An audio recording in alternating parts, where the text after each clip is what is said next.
Magkano ba binigay ninyo dyan sa tatlong bugok na yan? Magkano ba ang inalat ninyong pondo dyan sa so-called Makabayan Block na yan? Inilusot nila sa second reading ang panawagan na an act providing protection. Niluloko ang batas para gamitin laban sa atin.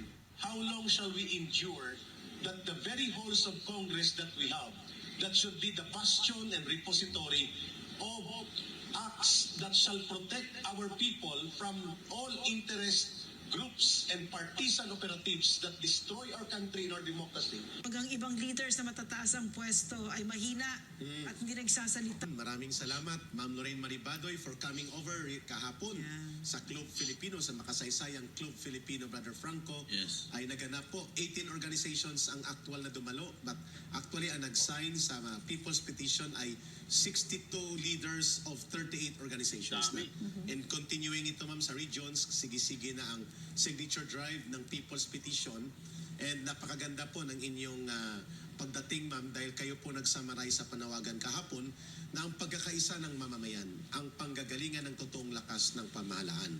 At hindi pwedeng watak-watak ang liderato ng pamahalaan sapagkat ang mamamayan ay walang sasandigan na pamunuan kung mismo ang namumuno sa pamahalaan hindi malinaw ang kanyang leadership unity.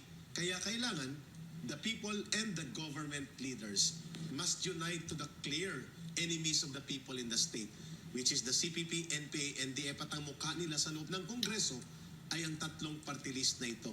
Maraming salamat, Ma'am Lorraine, for that solidarity action and message you delivered kahapon sa paglulunsad ng tinig ng mamamayan, tindig para sa bayan, at pinasalamatan po kayo ng mahigit 32 leaders kahapon na nandoon, coming from 18 organizations present from Luzon, sa Calabarzon, Southern Tagalog, at also sa Central Luzon at sa National Capital Region.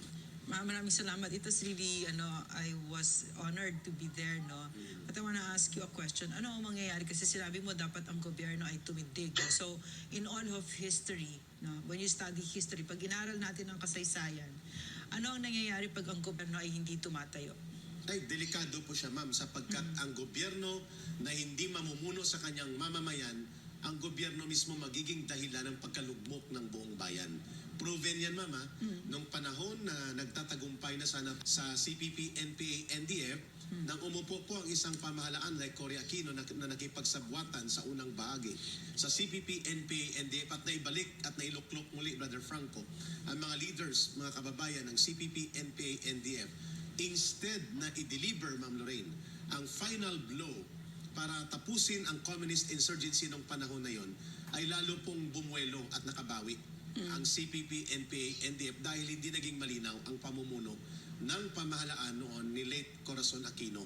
At dahil dyan, nawala ng gana ang mamamayan na magkipagtulungan sa pamahalaan at lumala ang krisis sa ating bansa. Lumawak at lumalim ang impluensya at infiltration ng CPP, NPA, NDF sa iba't ibang sektor.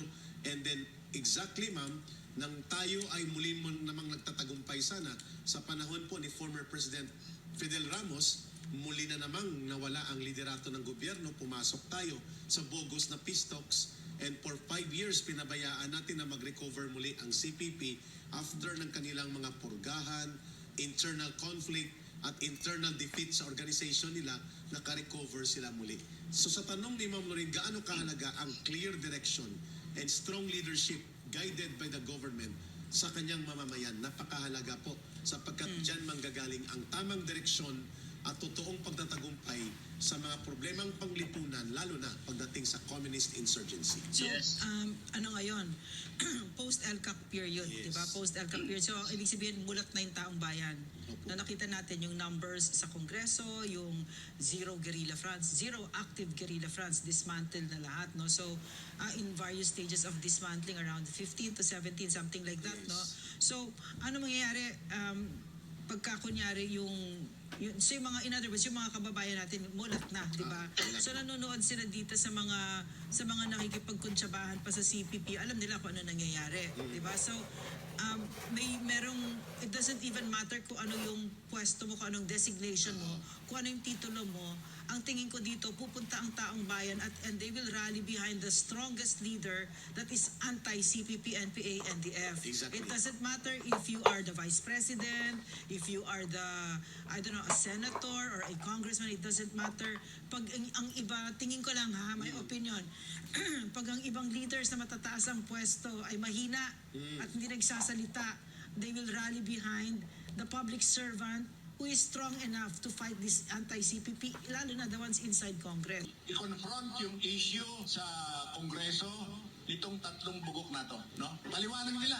Paliwanag ni Speaker Romualdez, magkano binibigay mong pera dito. Ang hilingin natin dito kay Speaker Romualdez ay, sabi nga ng mga Kastilali, magkwenta sa Claras tayo. No? Magkano ba binigay ninyo dyan sa tatlong bugok na yan? Magkano ba ang inalat ninyong pondo dyan sa so-called Makabayan Block na yan? Inilusot nila sa second reading ang panawagan na an act providing protection. Niloloko ang batas para gamitin laban sa atin.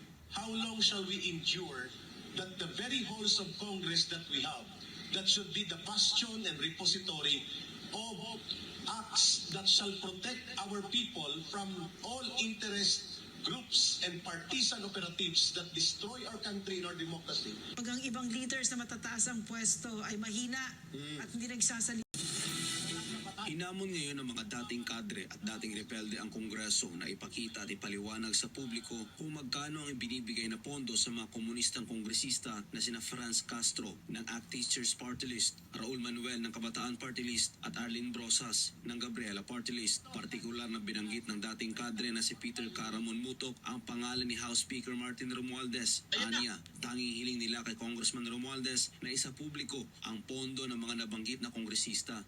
Ang layunin namin dito ay confront yung issue. I-confront yung issue sa Kongreso nitong tatlong bugok na to. No? Paliwanag nila. Paliwanag ni Speaker Romualdez, magkano binibigay mong pera dito. Ang hilingin natin dito kay Speaker Romualdez ay, sabi nga ng mga Kastilali, magkwenta sa Claras tayo. No? Magkano ba binigay ninyo dyan sa tatlong bugok na yan? Magkano ba ang inalat ninyong pondo dyan sa so-called Makabayan Block na yan? Dagdag pa ni Caramon na natatakot siya dahil tila ang Kongreso pa umano ang nagpopondo sa armadong pakikibaka. Ang nangyayari dito, effectively, nakakahiya ito at nakakatakot. Ang House of Representatives ang nagpopondo ng armed struggle. No? Isipin niyo, nandun mismo yung tatlo na yun, ha? Sinasabi nila, nag-i-issue sila ng red tagging, na legend, na kung ano-ano. Samantalang, mga komunista sila. At sinasabi namin na sila ay komunista. We're not only red tagging them. We are identifying them.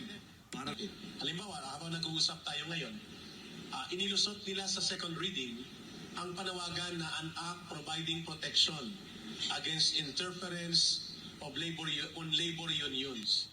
Niloloko ang batas para gamitin laban sa atin. tanong ngayon ni Ka Eric sa Kongreso, How long shall we endure that the very halls of Congress that we have, that should be the bastion and repository of acts that shall protect our people from all interest groups and partisan operatives that destroy our country and our democracy, will now become an instrument to promote the agenda of those who want to overthrow the government, inside the government.